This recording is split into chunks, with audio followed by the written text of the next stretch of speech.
আসসালামু আলাইকুম। আমাদের সেকেন্ড টাইমের কামব্যাক গল্পর আজকে হচ্ছে আমাদের তৃতীয় এপিসোড এবং তৃতীয় এপিসোডে আমরা নতুন আরেকজন স্টুডেন্টকে নিয়ে আসলাম এবং আমাদের আজকের স্টুডেন্ট যে আমাদের সেকেন্ড টাইম ব্যাচের শিক্ষার্থী ছিল এবং আমরা তার থেকে শুনবো হচ্ছে তার সেকেন্ড টাইমে কিভাবে সে আসলে এই সেকেন্ড টাইমে সে বিভিন্ন বিশ্ববিদ্যালয়ে চান্স পেয়েছে এবং তার সেকেন্ড টাইম জার্নিটা কি ছিল, সেখানে তার কি সব প্রতিবন্ধকতা ছিল, একই সাথে তার সম্পূর্ণ এক্সপিরিয়েন্সটা আমরা শুনবো। যেটা হচ্ছে তোমরা যারা নতুন সেকেন্ড টাইম পরীক্ষা দিবা তোমাদের জন্য অনেক বেশি কার্যকারী হবে, কারণ তুমি যখন তোমার সিনিয়রদের থেকে বা তোমার সিনিয়র যারা হচ্ছে সেকেন্ড টাইম পরীক্ষা দিয়ে বিভিন্ন বিশ্ববিদ্যালয়ে ভালো পজিশন করে চান্স পেয়েছে তাদের অভিজ্ঞতাগুলো যখন তোমরাও ফলো করবা তখন দেখবা তোমাদের এখান থেকে একটা ভালো পরিমাণ একটা বেনিফিট তোমরা ইনশাল্লাহ এখান থেকে পেয়ে যাবা। তো আমরা চলে যাচ্ছি আরিফের কাছে। তো আরিফ, তোমার পুরো পরিচয়টা একটু ডিটেইলসে স্টুডেন্টদের সামনে দিয়ে দাও। হ্যালো ভাই, আসসালামু আলাইকুম। হ্যাঁ, ওয়ালাইকুম আসসালাম। ভাইয়া, আমি যে 25 বর্ষের আর রাজশাহী বিশ্ববিদ্যালয়ে চান্স পাইছি। তারপরে এই যে জিএসটি তে চান্স পাইলাম। এর আগে প্রায় 13 থেকে 14টা পরীক্ষার মধ্যে ব্যর্থ হয়েছিলাম। আপনাদের আচ্ছা সাথে আচ্ছা এই আপনাদের সাথে 24-25 সেশনের সেকেন্ড ব্যাচ থেকে শুরু করছিলাম আর কি জার্নি। আচ্ছা আচ্ছা আচ্ছা। আর ফার্স্ট টাইমে কি কোথাও হয়েছিল তোমার? না, আমার ফার্স্ট টাইম মেডিকেল থেকে শুরু করে একদম একই পর্যন্ত কোথাও চান্স হয়নি। মানে সেকেন্ড টাইমে এখন ভর্তি হওয়ার চিন্তা কোথায়?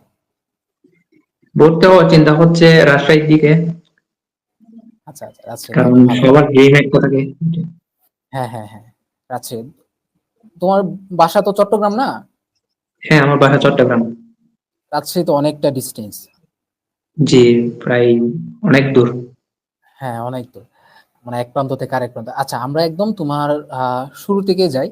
তোমার এসএসসি এবং এইচএসসি জিপিএ কিরকম ছিল রেজাল্টটা?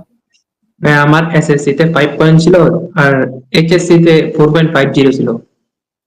আচ্ছা, তার মানে মোটামুটি 9.5 ছিল আর কি, মানে দুইটাতে জিপিএ 5ও ছিল না। হ্যাঁ, আচ্ছা। তো তারপরে হচ্ছে ফার্স্ট টাইমে কি মনে হয়েছে তোমার আসলে চান্সটা কেন হয় না? যে জিনিসটা আসলে একটা সেকেন্ড টাইমারের সবচেয়ে বেশি গুরুত্বপূর্ণ ফাইন্ড আউট করা। মানে নতুন যারা সেকেন্ড টাইম পরীক্ষা দিবে তাদেরই কিন্তু এই জিনিসটা ফাইন্ড আউট করাটা সবথেকে বেশি গুরুত্বপূর্ণ যে ফার্স্ট টাইমে কেন চান্স হয় না। তো তোমার ক্ষেত্রে কি মনে হয়েছিল যে আমার কেন আসলে ফার্স্ট টাইমে চান্সটা হয় নাই? কি মনে হয়েছিল? আমার ফার্স্ট টাইম চান্স পাই না আমার নিজের দোষে। এই যে অনেকেই তো এসএসসি দেওয়ার পরে একটা কনফিডেন্স থাকে না যে আমার একাডেমির সবকিছু পড়া আছে ভালোভাবে, মনে হয় এডমিশনটা সবাই বলে কঠিন, বাট ওটা তো এমন হওয়ার কথা না, সহজ হ্যাঁ। হবে। এটা চিন্তা করে আমি তেমন একটু পড়ি নাই।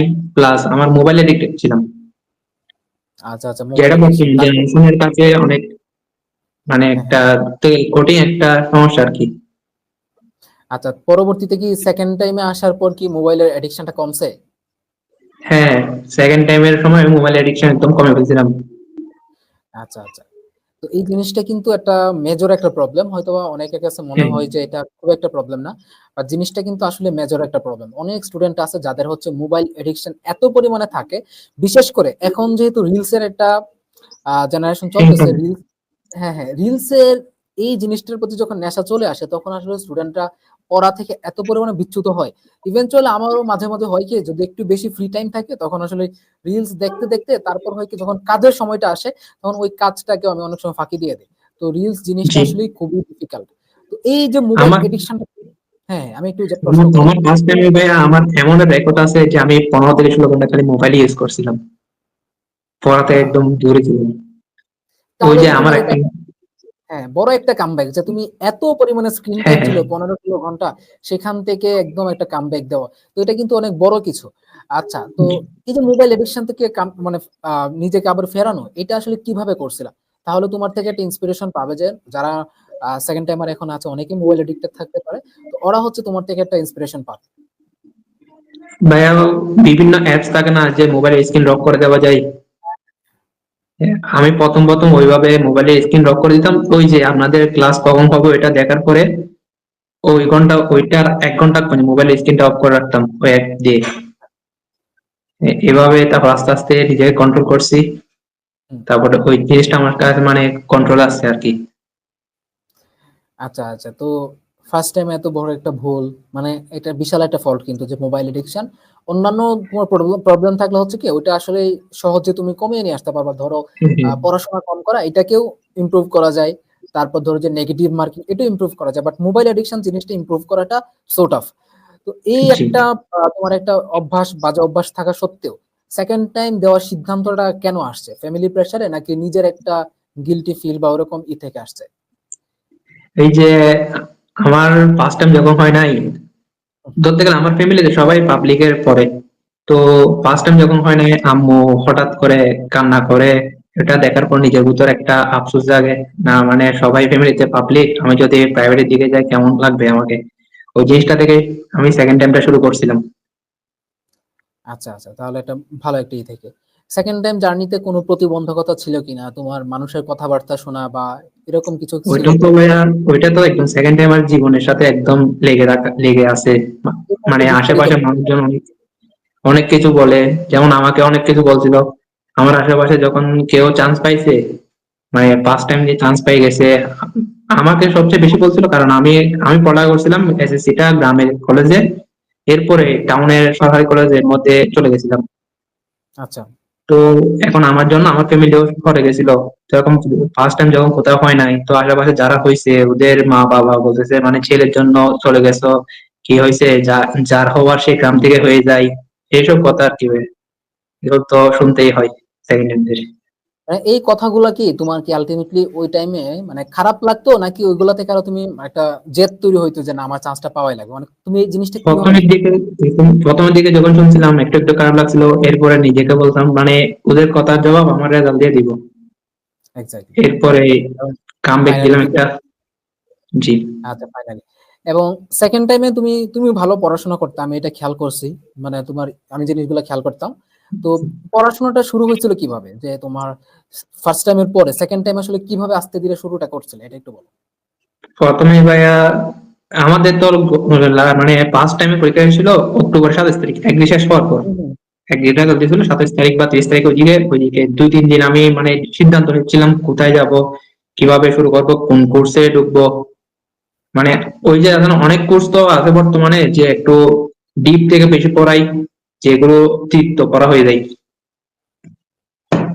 তো আমার প্রয়োজন ছিল যে সহজ ভাবে পড়ে আমার যাতে যেগুলো আসবে সেগুলা মানে শেষ হুম, করা। তো আমাকে মানে আমার বন্ধু, আমি তেমন ওই যে আমি অনলাইনে ছিলাম বাট আমি কোন কোর্সে কিরকম পড়ে তো ওইটা দেখতাম না। তো বুঝতে আমাকে পারছি। আমার বন্ধু চয়ন বলছিল মানে আপনাদের কোর্সের কথা। হুম, হুম। তো ওইটাতে দেখলাম আপনাদের ক্লাস ফ্রিতে ইউটিউবে ছিল একটা, ওগুলো করলাম। হুম, আপনাদের হুম। পড়ানোর স্টাইল আর ওই যে নোট যেগুলো দিতেন ওইগুলো নোটগুলো। মানে ভালো ছিল একদম। তো ওই কারণে আমি আপনাদের সাথে জার্নিটা শুরু করছিলাম সেকেন্ড টাইম, একদম লাস্ট পর্যন্ত ছিলাম। আচ্ছা আচ্ছা, ওটা তো ছিল, আমি খেয়াল করছি। আচ্ছা, তো ওভারঅল হচ্ছে ধরো সেকেন্ড টাইমে যে জিনিসটা সব থেকে বেশি দরকার, রেগুলারিটি। তো হ্যাঁ, রেগুলারিটিটা কিভাবে মেনটেন করতে? আসলে রেগুলারিটিটা মেনটেন করতে একটা এরকম ছিল না যে আমি প্রথম দিকে তো মনে হয় চান্স হচ্ছিল না, জাবিতে আসছিল তোমার? আমার জাহাঙ্গীরনগর জাবিতে? 123-এর দিকে ছিল। ও আচ্ছা আচ্ছা, তো এই যে তোমার মানে তারপরও তো মানে 123, এবার তো 123 আসলে আসার পসিবিলিটি নাই। তো এই জি। রেগুলারিটিটা মেনটেনটা কিভাবে করছো? মানে বিরক্তি আসে নাই? বিরক্তি বলতে ভাইয়া একটা বই 2-3 বছর ধরে পড়তে পড়তে তো বিরক্তি আসছিল, কিন্তু ওই যে আমার যে আমাকে ভিতর থেকে যেটা মানে শক্তি দিচ্ছিল, ওই কারণে মানে আমার যে এই বিরক্তি বোধটা আসে নাই তেমন। আচ্ছা, বুঝতে পারছি।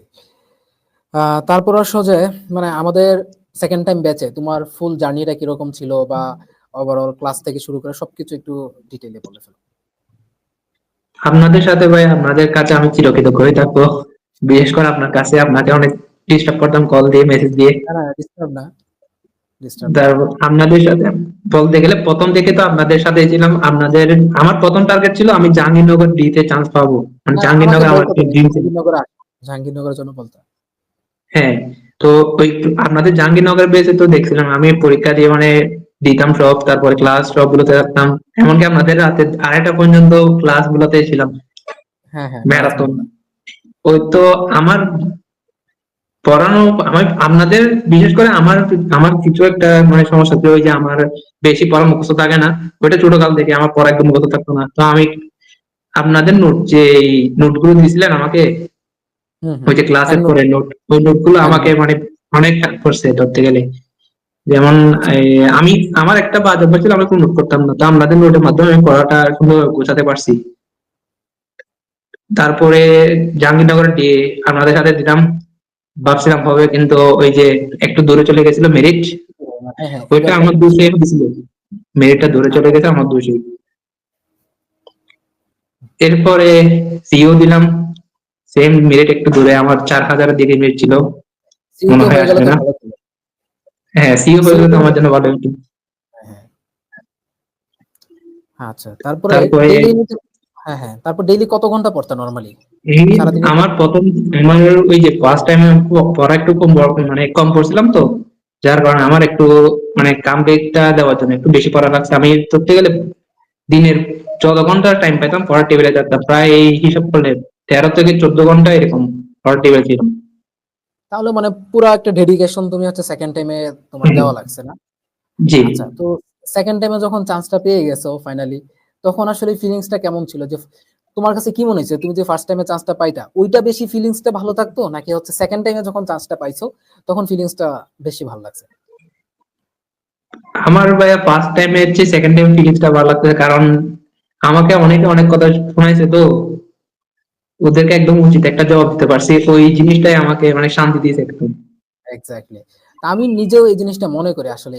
ফার্স্ট টাইমে চান্স পেলে আসলে ওরকম কোনো না, আহামরি মজা ফিলিংস, ফিলিংসটা নাই। কিন্তু কারণ সেকেন্ড টাইম হচ্ছে কি নিজে পড়তে মানুষের কথা শুনতে অতিষ্ঠ হয়ে হ্যাঁ, তারপর যখন একটা আসলে চান্স হয়ে যায়, তখন আসলে এইটা যে একটা ফিলিংস, মানে একটা জিনিস আছে না, তুমি যখন আহ মানে জীবনের এমন একটা বিপদে পড়ছো, বিপদ থেকে যখন হঠাৎ করে উদ্ধারটা হইবা, মানে ধরো তোমার জি, অনেক তৃষ্ণা পাইছে, তৃষ্ণা এত পাইছে, তখন যখন একটু পানি খাবা, তখন কিন্তু এইটা যে টেস্ট, তুমি যখন তো নর্মালি তেমন কোনো পানির তৃষ্ণা নাই, তুমি পানি খাচ্ছ বা পানি পান করতেছো, ওইটার টেস্ট কিন্তু অনেক পার্থক্য।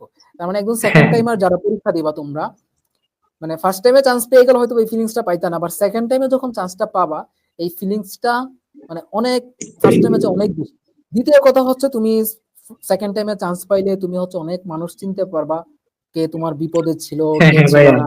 এটা তোমার হ্যাঁ কে আমাকে ফিউচারে কিন্তু সাপোর্ট দিছে, হ্যাঁ কে আমাকে সাপোর্ট ফিউচারে দিল, কিন্তু এই জিনিসটাতে বোঝা যায়। হুম। তো ফিউচারে এই জিনিসগুলো কাজে লাগে। এছাড়া হচ্ছে ধরো এই যে সেকেন্ড টাইম জার্নিতে একটা ধৈর্য ধরে থাকা, তো এই ধৈর্য ধরে যে থাকতে পারে তার কিন্তু এখানে অ্যাডমিশনে কিন্তু জীবন শেষ না। তোমার ফিউচারে না, জীবনে অন্য যে কোনো কাজের ক্ষেত্রে তুমি কিন্তু এইখান থেকে যেটা ধৈর্য জিনিসটা শিখে গেছো, এটা কিন্তু অনেক কাজে দিবে। আচ্ছা, তো আমরা বেশিক্ষণ পডকাস্টটা নিব না। আমরা হচ্ছে আরেকটা জিনিস জানবো যে তোমার পক্ষ থেকে সেকেন্ড টাইমারদের জন্য কোনো অ্যাডভাইস থাকলে তুমি সেটা দিতে পারো এখন লাস্টে। সেকেন্ড টাইমারদের জন্য প্রথম প্রয়োজন ভাইয়া ধৈর্য প্লাস ডেডিকেশন। হুম কারণ ধৈর্য থাকলে আমি একটা জিনিস আমাকে শেষ পর্যন্ত দেখে যেতে হবে, ওই জিনিসটা কি হচ্ছে আমার সাথে। হুম, এক্স্যাক্টলি। তারপরে হচ্ছে আমাকে রেগুলার পড়ালেখা করতে হবে, একদম রেগুলার মেনটেন করে এই এক্সাম, তারপরে প্রতিদিনের পড়া প্রতিদিন শেষ করতে হবে। যেমন অনেক বর্তমানে সেকেন্ড টাইমে যারা হয়, যেমন নেগেটিভ মার্কিং এর জন্য অনেকে চান্স পায় না, তো ওদেরকে বুঝতে হবে যে নেগেটিভ মার্কটা কমাতে হবে, কিভাবে করলে তার আগের করা ভুলগুলো আর শুধরাবে, এগুলো নিজেকে বুঝতে হবে। কারণ আগের করা ভুলগুলো যদি আবার দ্বিতীয়বার করে, তাহলে তো একই কথা, একই ফার্স্ট টাইম অবস্থা, আর তাহলে সেকেন্ড তো টাইম দুইটাই হবে। সেটাই, সেকেন্ড টাইম আমাদেরকে অবশ্যই অ্যাডভান্স থাকতে হবে। হ্যাঁ, তো এই মোটামুটি ছিল আমাদের আজকের এই পডকাস্ট। আরিফকে অনেক ধন্যবাদ। তো মোটামুটি জি তোমার ভাই, জার্নিটা শুনলাম এবং এই জার্নি থেকে সেকেন্ড টাইমাররা অনেক কিছু শিখতে পারবে আশা করি। তো আমাদের জি এই পর্যন্ত রইলো। আরিফ ভালো থাকো, এবং যারা জি ভাইয়া, আপনি আমাদের যেমন বললেন পডকাস্টটা ভাই। দেখেন সবাই ভালো থাকবেন, সুস্থ থাকবেন। আল্লাহ হাফেজ। আসসালামু আলাইকুম। আসসালামু আলাইকুম ভাইয়া।